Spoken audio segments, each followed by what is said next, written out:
Welcome, everybody, to the Thinking Big podcast. Today, we have a treat for you. We're talking with a friend of mine, Ryan Lockee. He's the author of a brand new book called Wisdom Beyond the Classroom. And I'm telling you right now, with what's going on with homeschooling and with the ways that we're having to work with our kids and even our grandkids, that this is so important. I want to ask you a question as an adult. How do you think your choices or your path might have been different right now had you had access to personal development when you were growing up? What if you had learned things like meditation and mindfulness, managing your emotions, giving ourselves better self care and love, asking ourselves empowering questions, and choosing thoughts that serve us? Holy crap.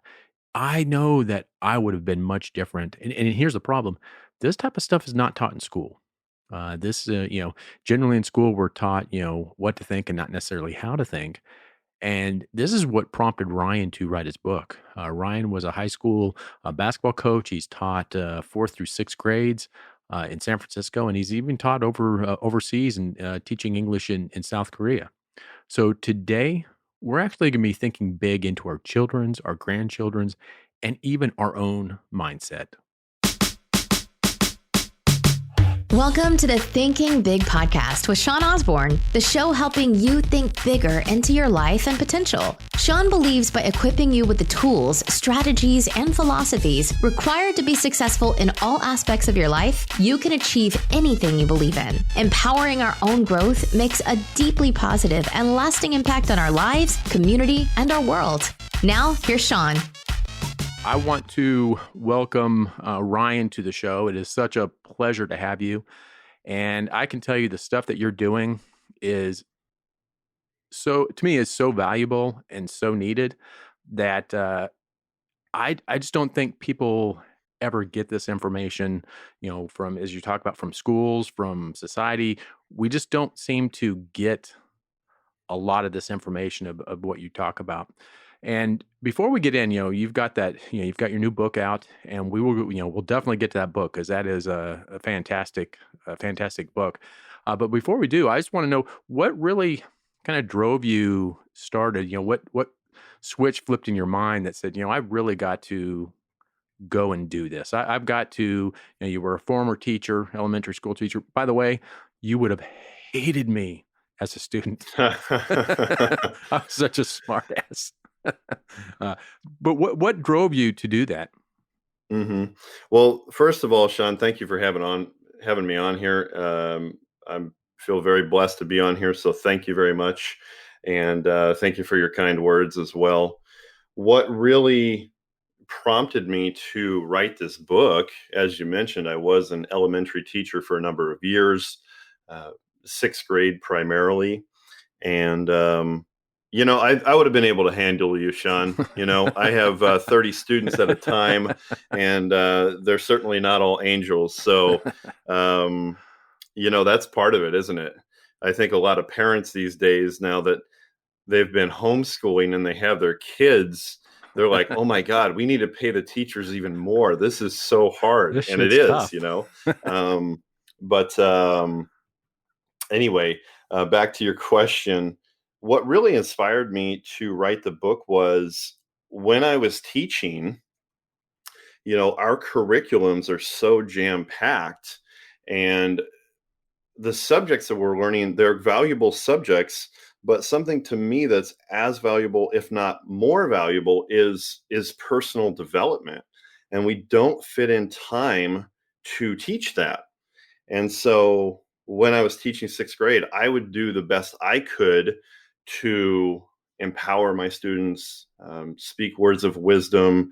We would often meditate, and I would do my best to do that, but it was also still very difficult to fit that in. I essentially had to fit that in during homeroom. Right. And so when I had my students in my homeroom, and then when I had other students coming into my class to learn particular subjects, I thought to myself, how can I do my very best to speak on personal development, which really is an all-encompassing word that also we're talking about emotional intelligence and Right. growth mindset and Yep. many, many topics. But, I thought, how can I do my very best to not only reach my students, but how can I do this on a broader level, on a grand level, where I can help to, how I can reach a lot more students. So the book really came from about that time.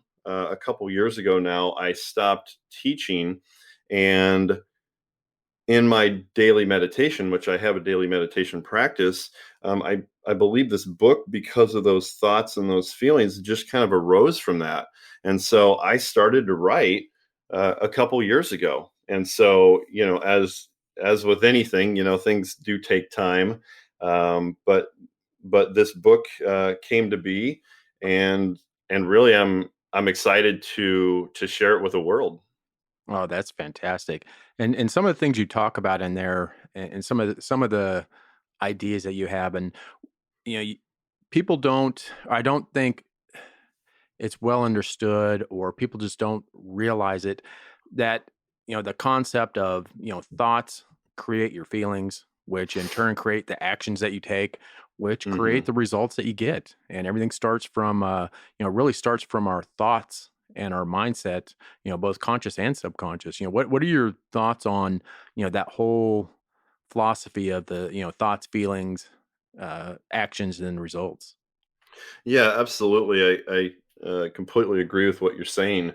You know, when we want to create our reality, we're able to do that, and you see people that are doing incredible things, and the reverse of that is true as well. But when we are able to align our thoughts and our feelings, because we are emotional beings, and we can actually then align it with our actions, I mean, we are able to essentially create our reality. But in doing so, we have to we have to go internal. We have to do the internal work, and part of that, which is something we're not really taught, unless you have great parents that teach this, or some kind of a mentor. You have to slow down.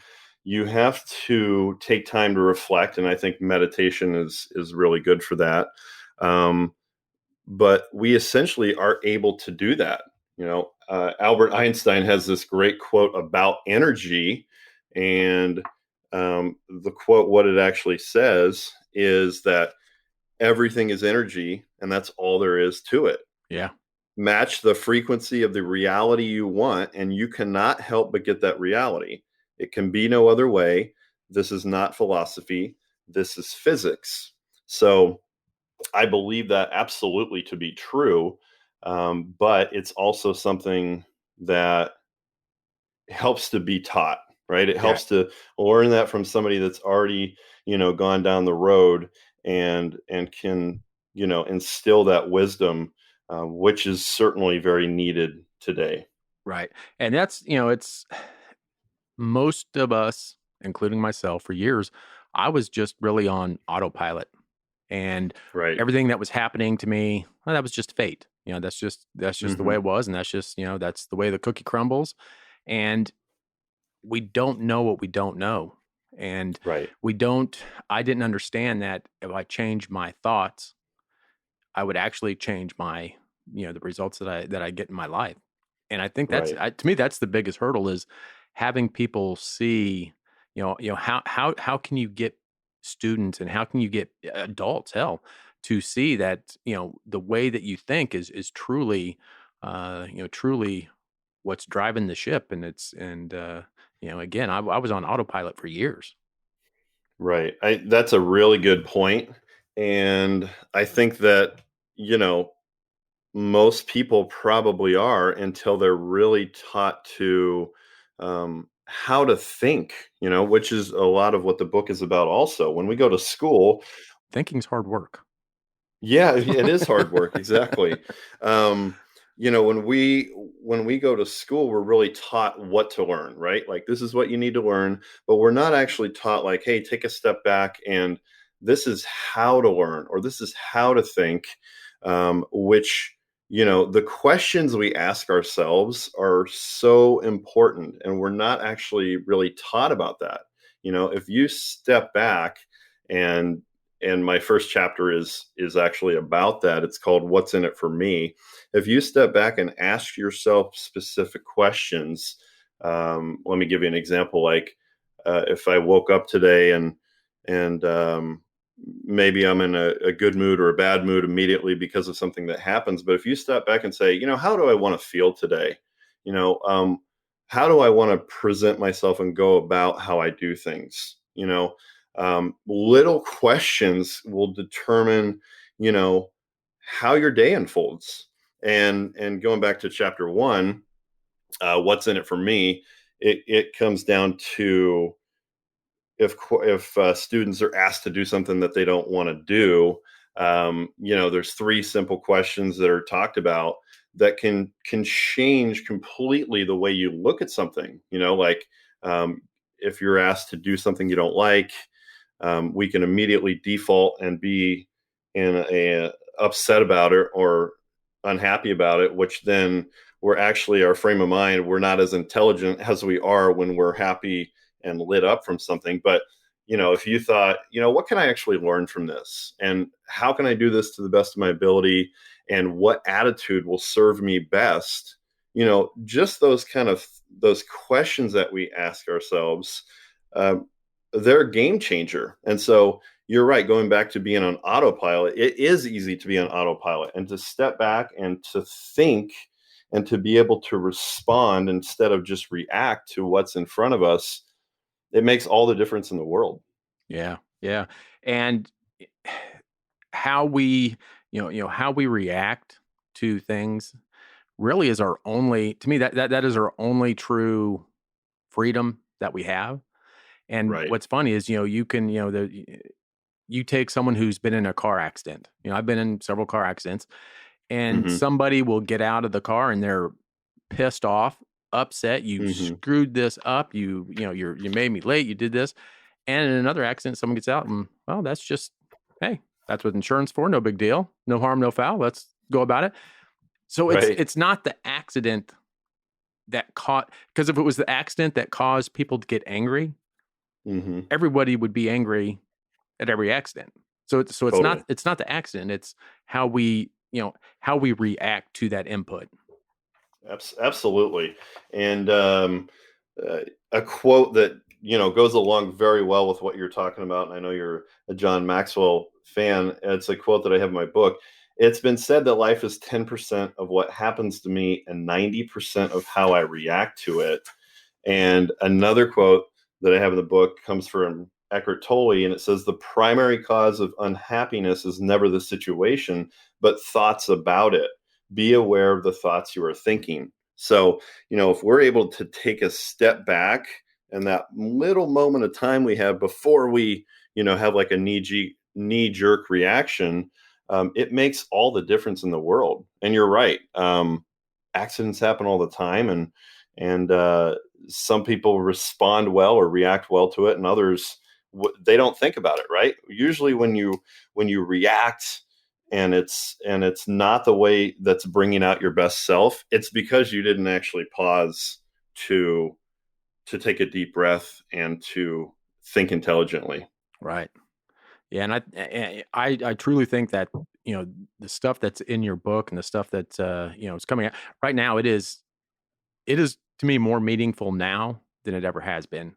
It's needed more now, I think, than it ever has been, with people going into quarantine, people, getting educated at home. Their parents are teaching them at home, Hmm. and I truly think that you're going to have two types of people come out of this: people that don't take advantage of the situation.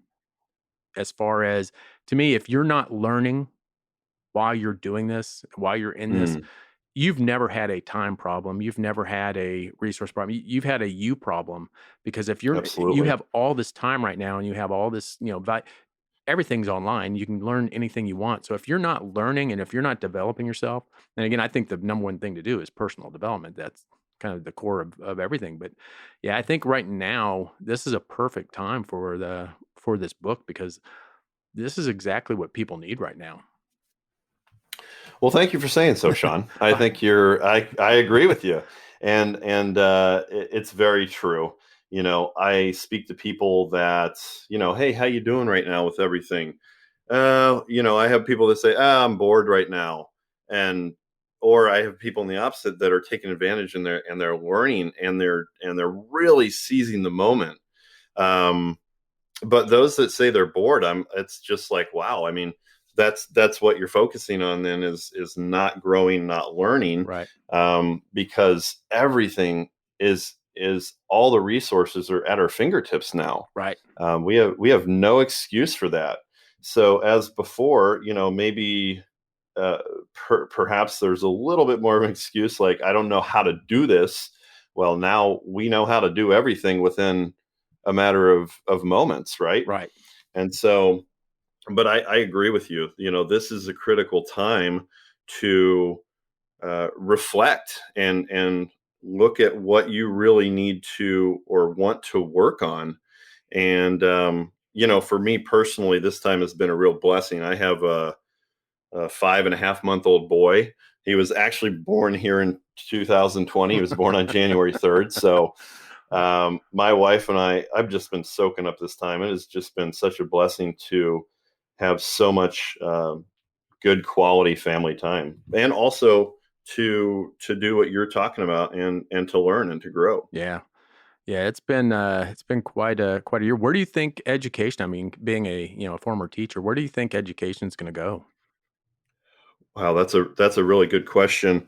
I think that what we're finding now is that because we can learn so quickly and that everything is at our fingertips, that more and more learning will go online. And what that means is kids have to go to high school, right? So, but beyond that, they don't have to necessarily go to college. And for years, it was always the path of go to high school, go to college, get a good job. Uh, that has completely shifted, in my opinion, where you can go and learn some technical skills. You can go and learn something online, and going to college is not it's not a net necessity, really. You see some of the most successful people in our world, some of the wealthiest people in our world, they didn't go that route. But getting educated in what field you want, certainly some fields you will have to go to college, but others you certainly won't have to. So Yeah. I think from a standpoint of also being in school, middle school, high school, we're going to take a look at this as a whole, and eventually we're going to say, what is necessary in today's world and what is not, because some of what is being taught is outdated, you know.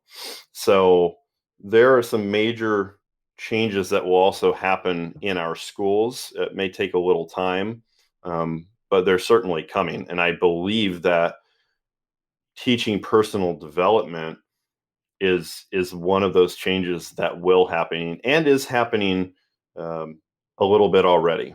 Yeah, that's good. Man, I so wish that they taught personal development in schools. I wish they taught it in corporate America. I mean, it's it's Right. at all levels, but yeah, I don't think I don't think people do it in school. I don't think they do it at corporate America. But yeah, as far as schools here, I don't know what's going to happen. We got I have my granddaughter that lives here right now, which by the way, I've learned I am not a good teacher. My tolerance levels as I get older, my tolerance level I think goes down, but she's doing good I with hear that. you. But they've come back and said, well, you have the option next year to either go in or you can learn from home and do homeschooling. But going in, they're going to be like isolated. There's not going to be any recess, Hmm. no activities. It's like to me, that's going to be like prison. I mean, it's Oh man, that is tough. I think because of that, we're just going to see a lot more families decide to homeschool, yeah, right? yeah, Like I wouldn't necessarily want to send my kid in if it was. it was going to be like that, and you have to wear a mask the whole time, and Yeah. it's completely different. So I certainly think that the homeschooling is going to be happening more and more, and parents, I guess, are just going to have to figure out that juggling act of being able to do that while still working. Yeah.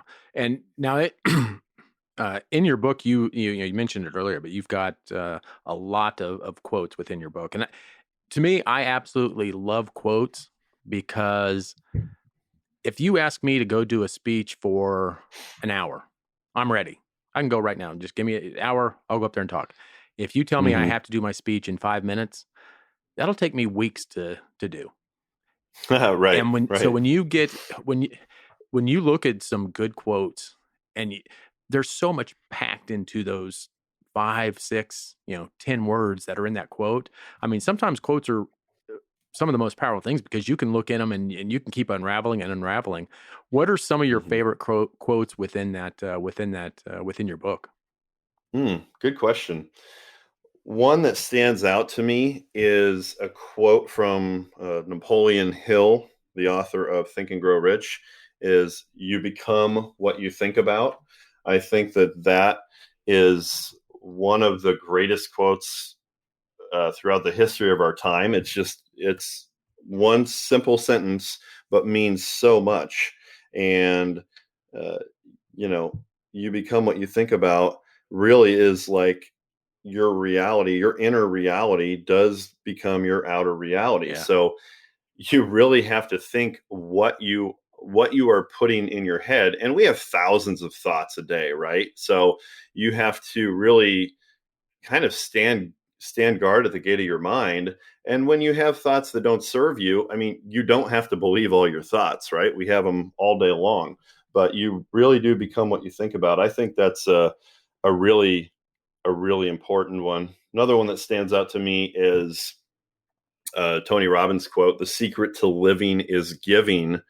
We are in a society where we see people that are making tons of money and they're extremely successful. But really, you know, what's life all about? Um, it's about contributing. It's about, we're all connected, and we all have I believe, our own inner wisdom and our potential, and our gift is to give, our gift to the world. And part of being successful really is, and having a fulfilling life is to give. And so I believe that, the more that we do give of ourselves, the more we get back, in a tremendous amount of ways. So uh, those two really stand out. There's many quotes in it. um, I guess one other one, if I had to think about another one also, is a from Hank Aaron, baseball player. Failure is part of success. It's something that we've heard over and over in probably different ways, but our relationship with failure is so important to get what we want, because what we want is just not right in front of us and just so easy, right? Right. We have to fail over and over, and actually, along with the failure is part of success. Um, Thomas Edison has a great quote that says, "I have not failed. I've just found 10,000 ways that won't work." Yeah. You have to keep going much of the time to get what you want in life, right? And when you're doing that, you could actually step back and say, um, how do I want to feel while I'm doing this? While I'm actually failing my way to success, what kind of attitude do I want to have? Because I'm going somewhere, and so that growth mindset. And I just recently listened to something about a growth mindset. A mindset is not just about reaching a goal. It's also about, the little steps that you're getting along the way to reward yourself along the way. Like, even if it's just to step back and say, "Hey, you've done a great job." That growth mindset is that you're moving forward. But failure is part of that success, and you have to put one foot in front of the other, and before you know it, whether it's months or year or many years down the road, if you look back, you say, "Oh my goodness, I've come a tremendous way." Yeah. And one of the things that I did in the past is I did, decided to do an Ironman, which is a competition of, Awesome. but I didn't do it because I wanted to do an Ironman. I did it because Hmm. I knew if I was to be successful at that, who I would have to become in order to be there. So I Wow. had to know, I knew that to get to point A, to get to that starting line, I had to become a much better person, both from a mindset standpoint, a physical standpoint. But I mean, it's not the destination. It's who you become to get to that destination. Yeah, Wow. and some of those quotes, I mean, that's what I love about quotes. The quotes that you just mentioned, we could literally spend a half a day on each of those quotes. And Hmm. that's what I mean, why I think, quotes are so beautiful is you can sit there and unravel those for days Hmm. and days. I mean, you can just keep looking into them. And Think and Grow Rich is probably one of my favorite all-time books ever. Mm. I absolutely Me love the too. book. I think Hmm. it should be mandatory. That's one of the books I think should be taught in schools. Maybe there's, I mean, it was written in the 30s, so there's some stuff in there, but I think the concepts should be taught in schools. I mean, that's thoughts are things. It's absolutely. I completely agree with that. It is absolutely one of my all-time favorite books. And in when we listen to something or we're told something, it can be something that you hold on to for a little bit or remember for a bit, but it's like anything that you find that's extremely valuable, you have to continue to come back to it, right? Yeah.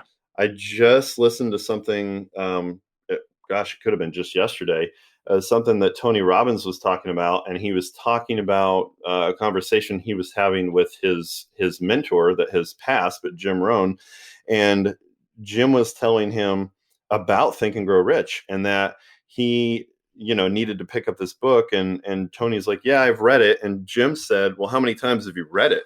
And Tony said, once. And he said, once. He said, I've read that book at least 2 dozen times. And he said, this was before Tony was extremely got successful. He was when he was young, but he said, you're not successful, I'm very successful. You've read the book once, I've read it a couple dozen times. So I believe that, and when we have this kind of wisdom that's in front of us, it's something that we have to keep around, right? It's something that's good to go back to, because some people can read something once and perhaps it sticks in their brain very well. That's not how it doesn't work like that for me. I No. literally have to read something over and over. Sometimes I got to write things down. So, Well, I think, and I think Think and Grow Rich is one of the wonderful books that illustrates this. But books meet you where you are.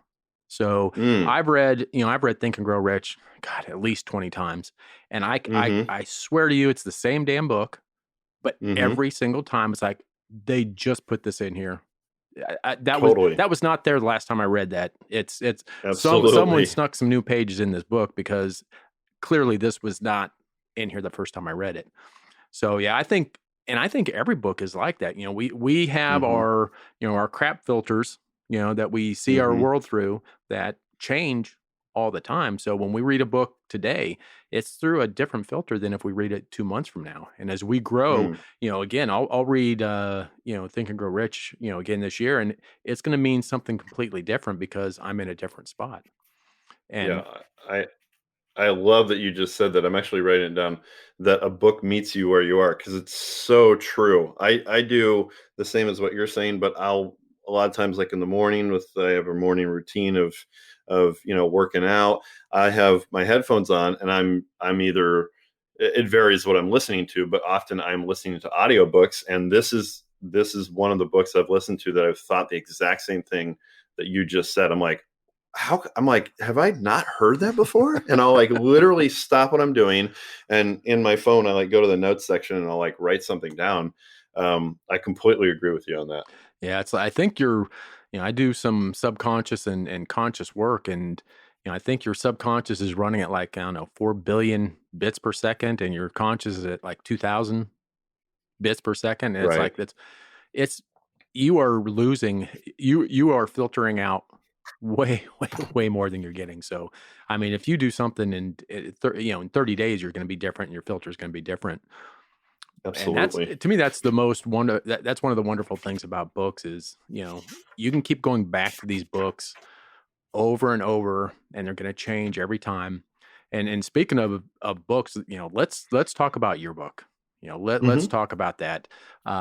Wisdom Beyond the Classroom. That is a great title of a book, by the way. Thank you. Where did you come up with that name? I mean, obviously it's the concept of the book. Hmm. Yeah, I going back to just thinking about my students and what I wanted to really instill in them that was as important or more important than the subjects, with personal development, and then to be able to do this on a broader level as well. Just thinking about it, in my meditation practice, and then when I began to write this book, I just opening myself up to, what is this all about? How can I? What do I want to students and people in general, like adults would certainly get a lot out of this book as well. But what is it that I want them to come away with? And it really was like, while we're in school, we have certain things that we learn. And some of those things aren't actually going to matter in the real world. You remember it as a student. I remember it as a student. And I got this question pretty often as a teacher. Somebody would raise their hand and students say, "Hey, Mr. Lockee, like, when are we going to use this in the real world?" And I was pretty honest about that too, depending on what we were talking about. But this is really information. It's wisdom that you can take. It's beyond the classroom that is going to serve you in your life, throughout your life. So, that's really what it's all about. Wisdom that is not just, inside our square room, inside the classroom. You can take it, apply it in your life. And the book has, stories, tools, and lessons that are fun and easy to learn and easy to apply. Right. Now, if I was let's say a high school student or sixth grade, what's the biggest thing I would get if I got this book and I went through this? What am I going to get as a human, or what am I going to get as how is this going to help me? Hmm. Yeah, good question. Um, Gosh, there's lots of little nuggets of wisdom in there. I think that, first and foremost, um, you do become what you think about. So it's very important what you're thinking. Our words are very powerful. They can be empowering. So, the way we speak to ourselves, what comes out of our mouth, that is very important. But what you're also going to get from it is that, each of us really does have unlimited potential. Each of us does have inner wisdom. And this book really talks about tapping into that, taking a step back, learning how to have some quiet time, some meditation time, tap into that, and have our reality, our outer world, really match our inner world, which obviously is very important, especially today with everything going on and a lot of the chaos in the world. But I believe that this book will help someone on their path that works best for them and that is right for them, and not to just listen to outside Right. noise. Because also, what we know, you and I both know this, is that what other people want for us is not always best for us, whether that's family or friends or people that don't really care about us. And so, we have to be able to tap into our inner wisdom, our intuition, and say, is that right? Is that what I want? Or am I just going to do something because someone else wants me to do that? Or someone else thinks that I should do Right. that? While I'm thinking about this, something that's coming to mind is Les Brown. I listened to something recently with Les Brown, and Les Brown is, he's this world-renowned speaker, motivator. He's amazing. But as he was growing up, he's a twin, and he was known as the DT, the dumb twin. And that's what he bought into. Yeah. He bought into this very little, this small mindset, and that he couldn't do what he wanted. He just basically listened to what people were telling him Right. and believed that. So it wasn't until he did have a teacher in school that heard about this and said, don't ever let someone else tell you who and what you should be. Right. And so, my book really comes back to being able to tap into our inner wisdom, our potential, and rid the limiting beliefs that we tell ourselves. Yeah. We have so many limiting beliefs that we need to do away with. Yeah, I had a mentor quite a while ago, but I never realized how negative and how limiting my self-talk was. And Mm-hmm. I was challenged by my mentor to look into that and write down everything I said to myself. And it was like I was so, I don't know, upset or so shocked on how negative I talked to myself back then, Mm-hmm. and how limiting my beliefs were and my talk was. It's like I would never hang out with anybody that talked to Right. me like that. I Right. mean, Right. and I did Absolutely. it with, unconsciously. Didn't even know I was, oh, that's stupid. Oh, that'll never work. Oh, you're stupid. That's a dumb idea. I would Mm-hmm. never be friends with someone who talked to me like the way I talk to myself. And I didn't even know I was doing it. I was already in personal Mm-hmm. development, but until you focus and really pay attention to, the self-talk and the limiting beliefs, I never even really noticed that I was doing it. It's Oh my gosh, it's so true. I think that oftentimes we stand in our own way, right? We can be our own worst enemy just in the limiting beliefs that we have. And what you said about, I would never hang out with myself, that reminded me, there's a quote in the book that says, you are a direct result of the thoughts you think, the people you spend time with, and the books you read. And so, we have a lot of people around us. Some are encouraging and some are not. And, as we get older, we need to learn, like, hey, I love you. You're a family member of mine, but I don't really, love your energy or what you're telling me. It's not that you necessarily have to cut ties with everybody in your life, but really the people that you spend time with, oh my gosh, it's so important, yeah, right? Um, and back to what you're saying, yes, what we think, we shouldn't limit our beliefs and what we can do. yeah, absolutely. So where can people find your book? Now, all the listeners, I'm going to have everything in the show notes. So we're going to have, stuff that we talked about in the show notes. We're going to have links to Ryan's book in the show notes. But where's the best place for them to pick up your book? Sure. I think that the best place to pick up the book really is on my website, and the website's just the name of the book. So you could go to, I don't know if you need the www now these days, but wisdombeyondtheclassroom.com. And there's a place where it says click here, or you can actually click on the picture of the cover, and then it takes you right to Amazon. And so from there, an ebook is an option, a paperback is an option, and I think paperback in this circumstance is awesome because there are two questions at the end of every chapter that have you reflecting on, what were the most important takeaways from the chapter, and so those two chapters really get you thinking, and there's a place for you to write. But you can, through my website, it clicks to Amazon. You can get the ebook. There's paperback, and now Audible as well. I read the book. I'm the Oh, narrator. awesome. So yeah, that's the best place to get it. Fantastic. Yeah, and one of the things that I've learned from books is I love audibles, and when I'm out driving, Drive Time University, when I'm in the car, I'm always listening to something, but I have to Totally. have the book with it because Mm, I can listen to something, I don't know, 20 times and still not Hmm. get the same level of detail in my head if when I'm reading it and when I'm marking the book. So I actually, anytime I order, I'll always order a book download first, and then once I see, hey, that's a good book, then I order the paperback book. But I have to have the copy of it as well.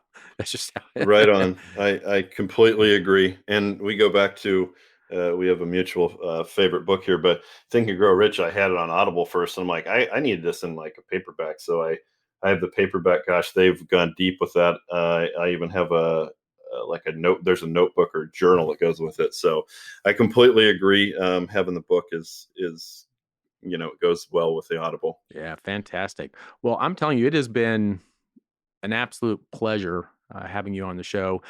So much value that you've given the audience and the listeners, and I personally think that personal development is the single biggest thing we can give ourselves as a gift. Hmm. That is the one thing. If I could give someone something, it would be the knowledge or the capability or the understanding of how important personal development is. And It we are yeah. we again we are what we think, and if we don't change our thinking, if we don't change, and personal development is, to me, personal development is the only way to elevate your thinking so you can be more. I mean, if you want to be more, you got to be more. It's Absolutely. And something's coming to mind here.